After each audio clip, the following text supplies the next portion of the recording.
이번 시간에 우리 파티션의 종류에 대해서 같이 한번 살펴보도록 하겠습니다. 우리 파티션의 종류에는 파티션인 그 방식에 따라서 우리 범위 분할이다, 그리고 해시 분할이다, 그리고 조합 분할이다, 그리고 목록 분할이다, 그리고 라운드 로빈 분할이다 해서 이렇게 이제 여러 가지로 이제 나눠서 볼 수 있습니다. 그때 이제 범위 분할이라는 거는 지정한 그 열의 값을 기준으로 해서 분할하는 걸 보고 얘기하는데, 얘는 이제 일별로 이제 분할하거나 월별로 이제 분할을 하거나 아니면 분기별로 이제 분할하는 거, 그런 걸 보고 우리가 이제 범위 분할 그렇게 이제 부르는 거예요. 이 범위 분할이라는 거는 지금처럼 이제 하나의 테이블이 있을 때 만약에 판매 일자라는 그 필드가 있어요. 그 판매 일자에는 판매된 그 날짜가 쭉쭉쭉 들어 있겠죠. 그때 이 판매 일자에 보니까 이제 2018년의 데이터, 2019년도 데이터, 2020년의 데이터가 이렇게 이제 쭉쭉쭉 들어 있을 때 얘네들을 판매 일자 연도에 따라서 2018년의 데이터, 2019년의 데이터, 2020년의 데이터 이렇게 이제 연도별로 이제 구분해서 나눠서 이제 사용하는 걸 보고 우리가 이제 범위 분할 그렇게 이제 부르는 거예요. 해서 우리 범위 분할이라는 거는 지정한 그 열의 값을 이제 기준으로 해서 분할하는 걸 보고 얘기하더라. 그 다음에 이제 해시 분할이요.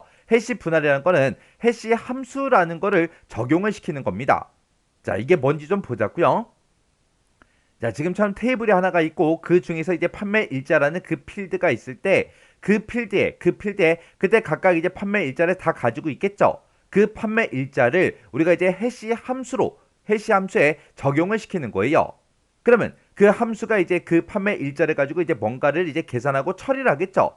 그때 나온 그 결과값에 따라서 우리가 이제 파티션을 나눠주는 거, 그걸 보고 우리가 이제 해시 분할이라고 그렇게 이제 부르는 겁니다.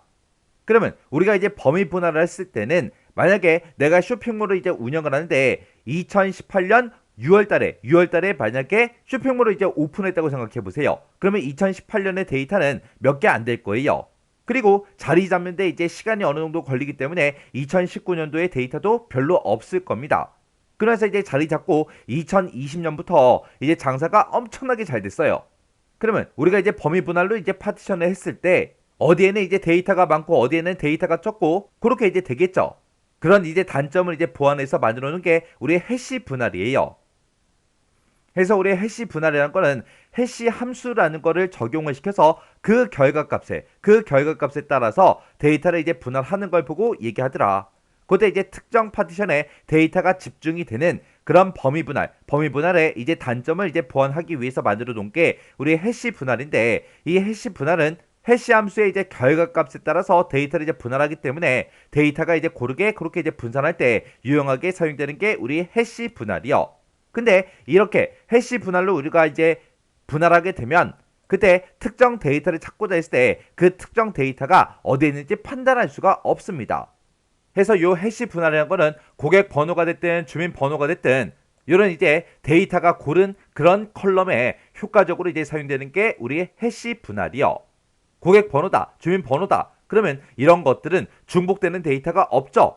그렇게 이제 데이터가 이제 고르게 분포된 그런 데이터에 효과적으로 이제 적용시킬 수 있는 게 우리 해시 분할이요. 그 다음에 이제 조합 분할이라는 거는 말 그대로 우리 범위 분할과 우리 해시 분할 이 두 가지를 조합해서 만들어 놓은 게 우리 조합 분할입니다. 그래서 일단은 우리가 이제 범위 분할로 먼저 분할을 해요. 분할을 한 다음에 그걸 가지고 이제 다시 해시 함수를 적용시켜서 다시 이제 분할하는 그런 방식을 보고 우리가 이제 조합 분할 그렇게 이제 불러요. 해서 우리 조합 분할이라는 거는 일단은 이 테이블에서 우리가 이제 판매 일자를 기준으로 해서 우리가 이제 파티션을 할 거예요.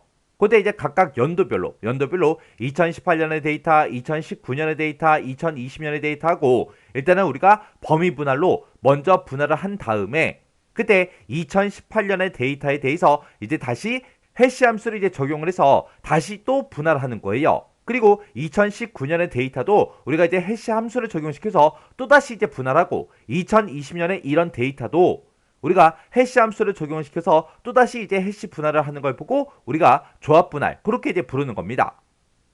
그래서 이 조합 분할이라는 거는 범위 분할로 일단 분할을 먼저 한 다음에 거기다가 우리가 해시 함수를 적용시켜서 다시 이제 분할하는 그런 방식을 보고 얘기하더라. 이 조합 분할은 범위 분할로 분할을 했을 때 그때 이제 파티션의 크기가 너무 커서 관리가 이제 어려울 때 이제 유용하게 사용되는 그런 방식이 우리의 조합 분할이요. 그 다음에 이제 목록 분할이요. 얘는 말 그대로 이제 목록을 가지고 분할하는 걸 보고 얘기하는데 얘는 지정한 그 열 값에 대해서 목록을 이제 만들어요. 목록을 만들어서 그걸 이제 기준으로 우리가 분할하는 거를 목록 분할 그렇게 이제 부릅니다. 예를 들어서 국가라는 그 필드가 있는데 그 필드에는 한국이다, 미국이다, 일본이다 이렇게 이제 데이터가 들어 있어요. 그때 미국을 이제 제어할 그 목적으로 아시아라는 그 목록을 만들어서 분할을 해 버리는 거를 우리가 이제 목록 분할 그렇게 이제 부르는 거예요. 그 다음에 이제 라운드 로빈 분할이다라고 하게 되면 얘는 이제 레코드를 균일하게 이제 분배하는 그런 방식을 보고 얘기합니다. 예를 들어서 이제 우리 파티셔닝을 해서 만약에 이렇게 이제 세 개의 이제 파티션이 만들어졌다면 그때 이 라운드 로빈 분할이라는 거는 1번 레코드가 이제 여기에 저장되고요. 2번 레코드는 여기에, 3번 레코드는 여기에, 그 다음에 4번 레코드는 여기에, 5번 레코드는 여기에, 6번 레코드는 여기에, 그 다음에 7번 레코드는 여기에, 8번 레코드는 여기에, 9번 레코드는 여기에 이런 식으로 각 레코드가 이제 순차적으로 돌아가면서 이제 분배가 되는 게 우리 라운드 로빈 분할입니다. 해서 이 라운드 로빈 분할 같은 경우는 별도의 이제 기본키가 따로 필요 없어요. 해서 각 레코드가 순차적으로 이제 분배되는 그런 방식을 보고 우리가 이제 라운드 로빈 분할 그렇게 이제 부르는 거고 얘는 이제 레코드를 이제 균일하게 그렇게 이제 분배하는 그런 방식을 보고 얘기하는 거예요. 이렇게 이제 파티션의 종류에는 여러 가지가 있는데 파티션의 이제 종류랑 우리의 범위 분할의 이제 특징에 대해서 이제 묻는 문제가 실제 시험 문제로 이제 출제된 적이 있습니다. 그렇다고 해서 우리가 이제 범위 분할 그것만 이제 알고 지나가면 안 되겠죠. 해서 파티션의 종류는 이렇게 이제 크게 5가지로 나눠지니까 요 5가지 파티션의 종류에 대해서 각각 이제 뭐가 뭔지는 구분할 수 있게 여러분들이 잘 정리하고 지나가시기 바랍니다.